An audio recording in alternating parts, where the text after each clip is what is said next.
मेहरी के ख्याल ना बत हो यहाँ का दिक्कत भल तनी सुना सुनावा। सगरी जवनिया का देव देवर के नाम से अच्छा सगरी जवनिया का देव देवर के नाम से आई बहजे ना राजा जी आसाम से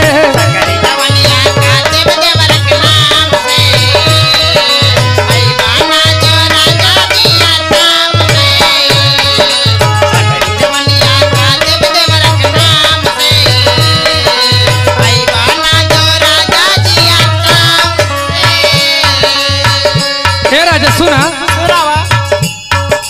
खाली तू बतिया वेला बस काम से खाली तू बतिया वेला बस काम से सगरी जवनिया का देव देवर के नाम से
पैसा ना हो खेला हो तब का हो हमरो तनी कुछ सौ वक्त तो हमारे पास रहता था कितना बढ़िया रही। अच्छा वहाँ रहा तो पैसा कैसे कमाई। अरे सुना तनी सुनावा।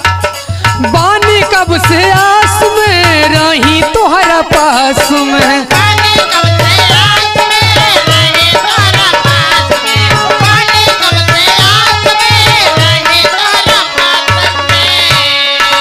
तू तो छोड़ के चल गया नौकरी के तलाश में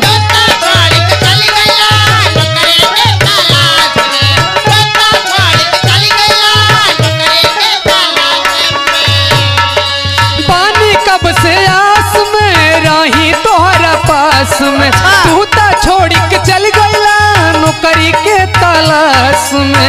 सुना मन ना भरी काजू और बादाम से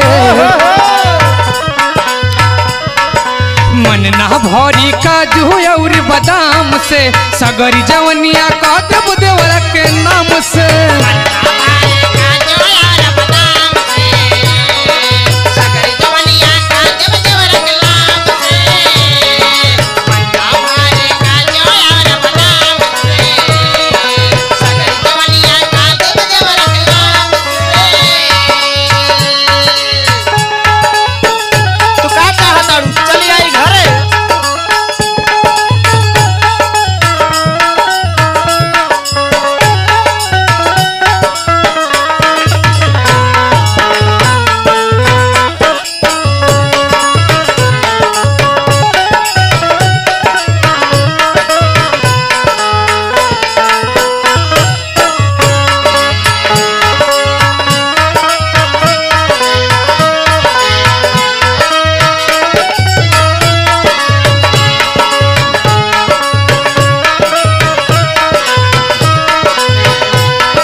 बस तो से आखिरी बार कहत है हम अब माने के बाद तो माना नहीं तो सुना तब फिर सुनावा।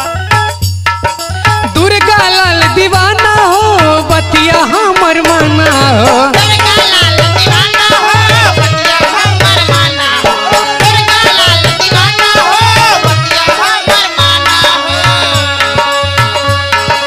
धक्के गाड़ी चली आवा करा जानी बहाना हो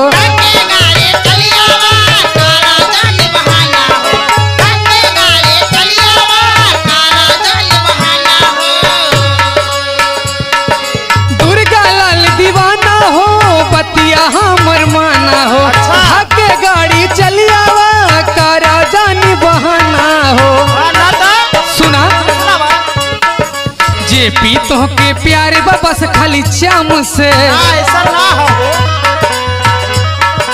जे पी तो के प्यारे बाबा से खाली चाम से सगरी जवनिया का देव देवरा के नाम से